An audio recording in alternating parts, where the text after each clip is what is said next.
both Facebook and Instagram have been allowing advertisements for illegal drugs to be placed on their platforms. I've got Ring of Fire's Farron Cousins with me to talk about this. Don't get me started on the topic of meta algorithms and their ad system.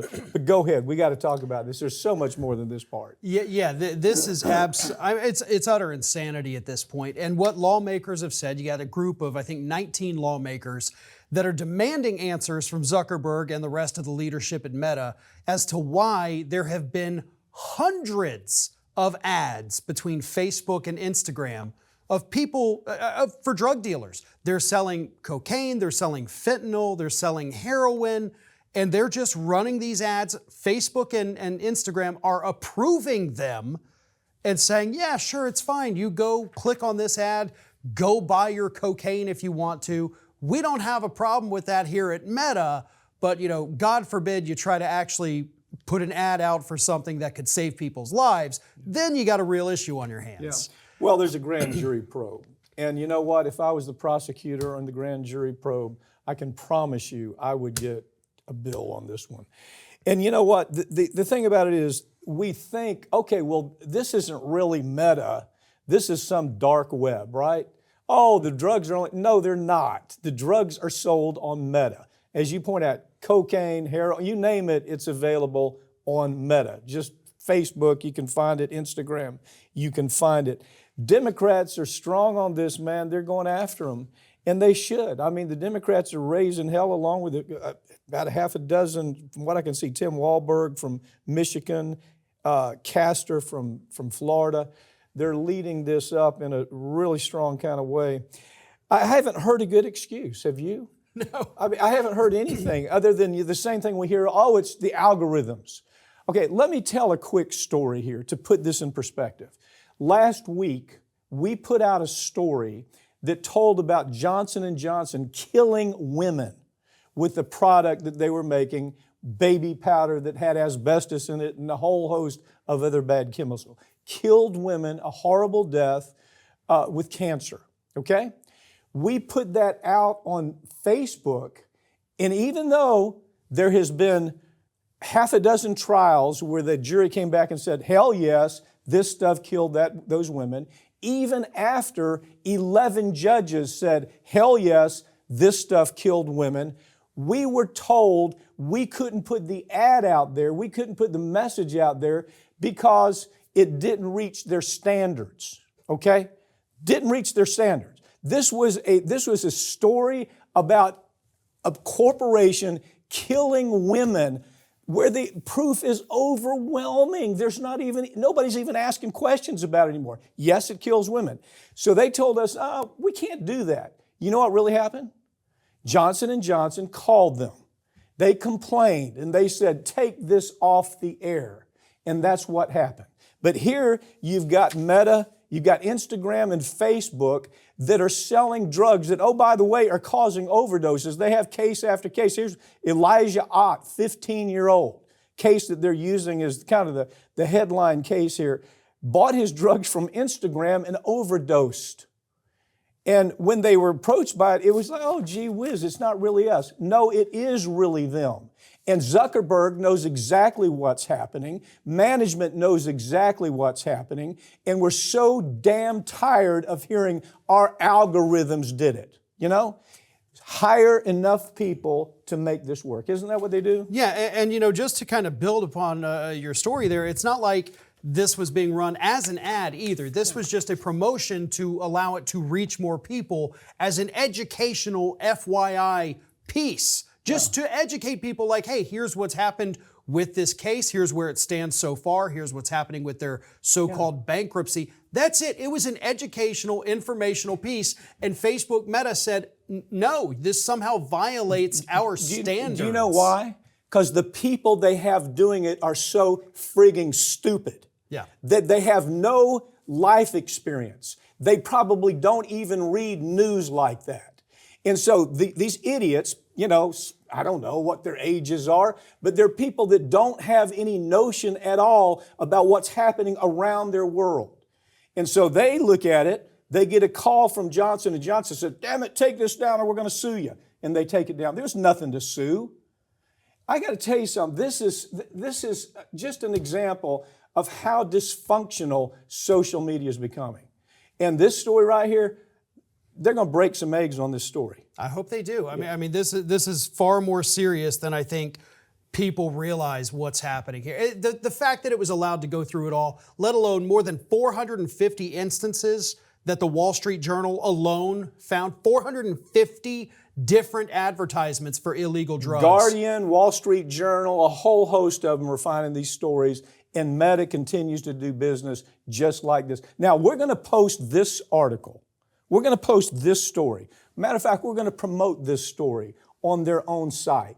I'm anxious to see what they do with it. What idiot, that has no world experience is going to make the decision, gee, that's slanderous, we can't say that. They're lying, like that's not true. Because they don't have enough life experience and world experience to even know what the hell is happening around them. We've talked a lot in the last few months, really basically since November, who the hell is going to step up and lead the Democratic Party. We still don't really have an answer for that, but let's look at the other side, okay? We know who runs the Republican Party right now. That is Donald Trump. Hands down, they will do what he tells them to do. But he's got less than 4 years now. After that, who runs the Republican Party? And that has been a question the media has been asking ever since November 5th. Mm-hmm. And what are the names that could be emerging? And I don't think he's got what his daddy has, but Donald Trump Jr. could be the guy that Republicans put at the top of the ticket in 2028.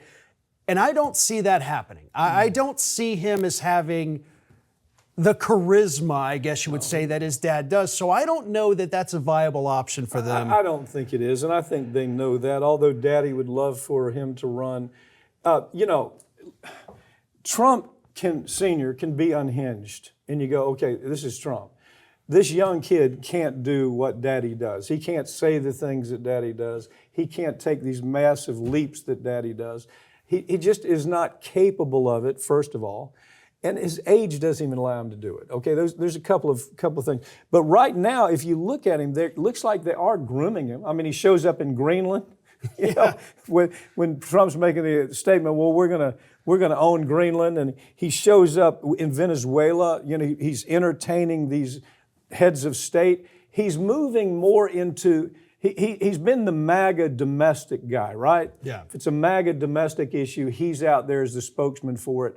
Right now, you've got Vance stepping into that and doing a pretty impressive job. I mean, if he's trying to accomplish what young Trump is trying to accomplish, he's doing it.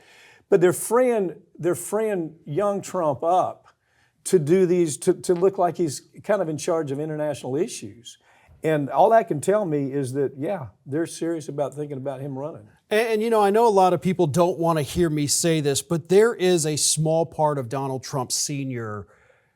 that is, I don't want to call it likable, but I guess likably intriguing. Intriguing is the word I would use. Because it's nothing about him is really likable, but there is the thing that does draw people to, that drew it to him when he was hosting The Apprentice, long before he ever got into politics. Right. All of that. It's just this weird, I have to keep watching this. And Junior doesn't have that. No. Junior comes across as exceptionally angry, which, given his father's anger, for Junior to be described as angry is not a good thing.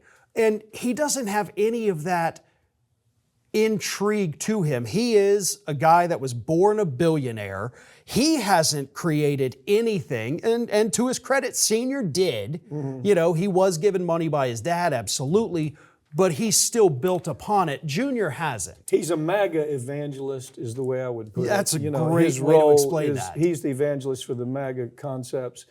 And beyond that, I don't think he's, J.D. Vance is, if you take the two, Republicans better off going with J.D. Vance, even though he's younger, I think, than Trump. They're about the same age. Vance is a little bit younger, yeah. But Interesting is that young Trump is the one that really lobbied hard for Vance to have the position of VP. They're good friends. Yeah. And Trump, it'd be interesting to see, does Vance run and have Trump as his VP?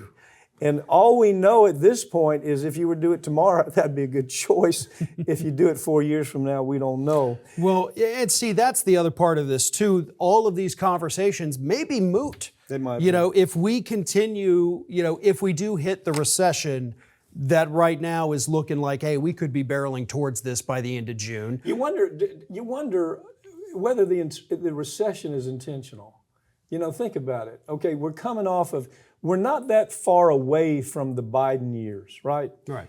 And a recession is typically set up over at least a 2-year period of time. If you're being honest about it, and you're not far enough away to where you say a recession really kills the Republicans, especially if Trump gets on the air and says, look, I know there's going to be some suffering here, but we have to bring jobs back to America. If you call on the patriotism idea, we got to bring jobs back to America. We got to get our borders. We got to become strong again. So think about what Americans did in the Second World War, the sacrifices they made. He could still get there. But, I don't know. And if he gets there, maybe then young Trump does become a viable candidate. If he doesn't, and we've got an economic disaster, forget it. It's everything off the table. He could get there. He is not smart enough, and he will never get there. So there is no rational thinking here. There is no let's sit down with advisors and figure this out. And look, yeah, we're not far from the Biden administration, yet 100% of the factors, and I mean 100% of them that are leading to the recession, and it's not even the Republican Party, as much as I would love to blame all of them. It's literally one guy. Yeah. The tariffs, the deportations, the mass firings. Yeah. I mean, layoffs increased 245% in February. He lost Fox News this week. They are finally out there saying, well, yeah, this is bad and you're screwing up. Fox is saying it's a simple argument, and that is if you extract this wealth from the economic system in America, if you take billions out, no matter how it's there, if you take that out of our system and then you add inflation, those two things give you exactly, and then loss of jobs, all those things add up to certainly a recession. A Barron Trump, maybe he's the next Trump we're going to see, but I don't know that if it's. I don't know. And he's got 17 years before he's even eligible. But I'm joking about that. Well, no, it could be that long before the Trumps come back. Honestly, though, I don't think that is that much of a joke. I think out of all the Trump kids, I think he's got a brain.